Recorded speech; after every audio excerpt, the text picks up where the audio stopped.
Halo, perkenalkan, nama saya Haikal Fajar Aulia, beserta teman saya, Doni Arya Rahmadi.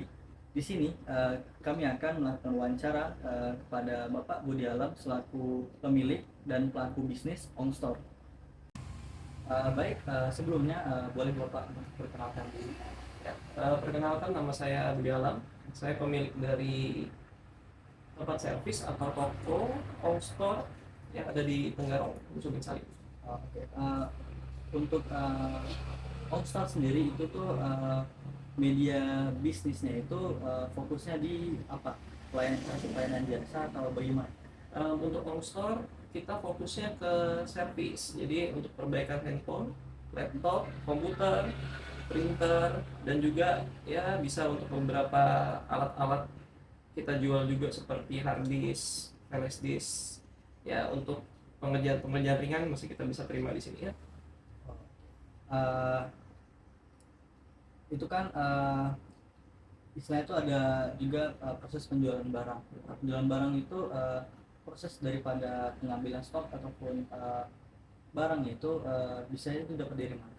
Kalau kita ada kerjasama dengan beberapa toko yang ada di Samarinda, di Surabaya, di Jogja. Jadi arahannya kalau memang di Samarinda nggak ada stok, kita bisa ngambil online ke Jogja atau Surabaya tergantung kebutuhan servisnya apa. Untuk Outstore sendiri itu tuh proses bisnisnya itu fokusnya tuh di online atau offline?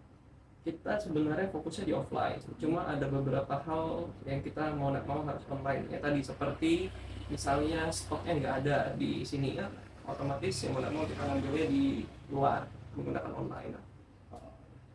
Uh, Proses bisnisnya itu Outstore itu sendiri bagaimana? Untuk prosesnya seperti biasa sih, biasanya customer akan menghubungi lewat Instagram, lewat WA. Nanti kita akan komunikasi lewat sana, kebutuhannya apa, kerusakannya apa.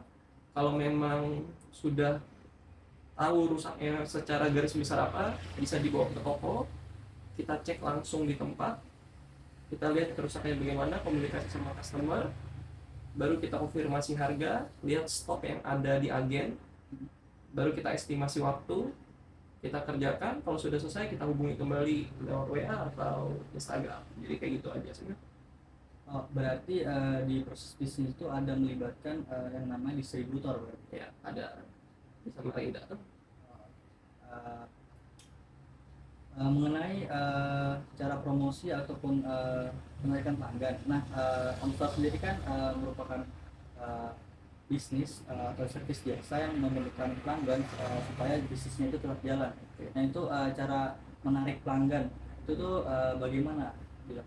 Untuk menarik pelanggan itu pertama sih kalau saya jelas dari media sosial. Jadi kita bisa pakai Instagram, bisa Facebook. Saya juga ada TikTok. Jadi arahannya kalau di setiap sosial media itu beda-beda fungsinya. Kalau Facebook saya arahnya untuk penjualan aja. Kalau Instagram ini lebih ke jasa servisnya, karena menurut saya Instagram lebih besar pasarnya kebetulan yang di saya, karena relasi saya lebih banyak di Instagram seperti teman-teman dan lain-lain. Untuk TikTok arahnya untuk lebih ke pengetahuannya aja. Ini loh perlunya ini, kenapa harus melakukan servis, kenapa harus melakukan pembersihan. Jadi kita mainnya di sana. Untuk komunikasi kita di WA Business. Jadi ada sosial medianya lumayan banyak yang digunakan, dan menurut saya itu yang paling memberikan efek baik ke toko ya. Jadi orang-orang lebih kenal toko ya. Oh, berarti media penarikan pelanggan ataupun promosi itu fokusnya di media sosial ataupun online. Ya benar.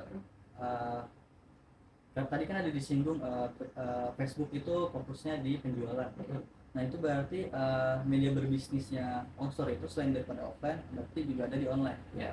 Nah, itu strategi dalam menjualkan atau mempromosikan itu di Facebook itu kira-kira bagaimana?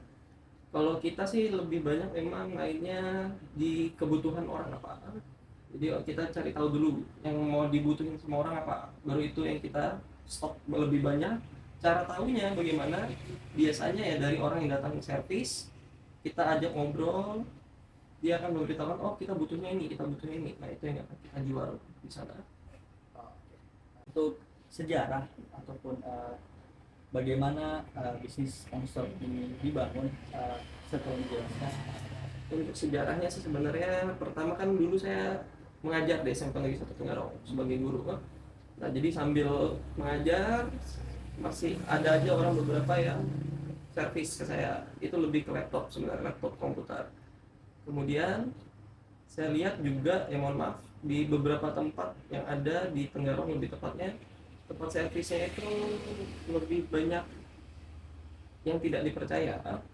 Jadi orang-orang takut untuk melakukan servis. Ya mungkin termasuk saya misal mau servis di Tenggarong ini agak takut ya ditipu lah, alat-alat yang ada di laptopnya diambil dan lain-lain. Nah, kemarin saya kepikiran ya udahlah saya buka toko yang lebih mudah untuk orang lihat. Jadi bentuknya itu langsung begitu orang datang langsung kita servis di depan orangnya. Jadi lebih percaya, kita jaga kepercayaannya. Jadi sebuah tempat servis yang bisa dipercaya. Dan kemarin saya mikir juga ya udahlah di Tenggarong untuk HP juga nggak terlalu banyak orang servis yang profesional, yang benar-benar orang servis langsung di depan orang yang bisa lihat. Karena menurut saya tadi servis ini masalah kepercayaan. Kalau orang nggak percaya, karena laptop dan HP menurut saya sudah termasuk barang yang penting kan sekarang. Setiap hari dibawa sama orang, apalagi seperti kalian yang anak-anak kuliah. Nah, kadang-kadang kita nggak percaya kalau harus meninggalkan HP atau laptop kita berhari-hari di tangan orang yang kita tidak kenal kan. Nah, makanya saya mikir ya saya buka tempat servis yang bisa langsung diservis di depan muka orangnya, dia langsung lihat apa yang saya buka, apa yang saya ganti ya. Nah, dan saya juga kemarin ada ikut pelatihan di Jogja untuk HP. Jadi menurut saya ya perjalanannya sudah cukup. Jadi ya udah saya fokus untuk buka toko sekarang untuk servis. Mungkin cukup segitu yang perlu kami tanyakan mengenai Omstore. Kurang lebihnya mohon maaf. Terima kasih.